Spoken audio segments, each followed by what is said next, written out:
Չարիք իշխանության պարագլուխը ձերբակալեց Շիրակի հոգևոր թեմի առաջնորդ Միքայել Սրբազանին,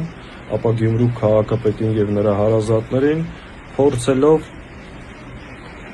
ապահովել իր ազատ մուտքը Գյումրի եւ բեմադրել հերթական կեղծ պատարագ, բայց արդյունքում ինչ ստացվեց։ Շիրակի թեմում չգտնվեց որևէ հոգևորական, ով կհամաձայնվեր այս սրբապիղծների համար մատուցել պատարագ։ Եվ միաժամանակ չնայած անվտանգության աննախադեպ միջոցառումներին, եկեղեցու ներսում գտնվեցին արժանապատիվ քրիստոնյա քաղաքացիներ, ովքեր ասեցին այն, ինչ պետք է ասվեր։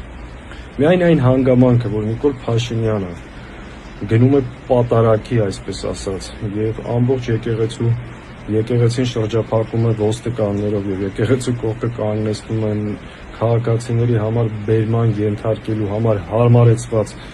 մեքենաներ, դա խոսում է նրա իշխանության ճակատագրի մասին։ Շնորհակալության եւ հարգանքի են արժանի մեր բոլոր այն հոգեվորականները եւ եկեղեցականները, ովքեր հրաժարվում են համագործակցել այս սրբապիղծների եւ հայրենադավների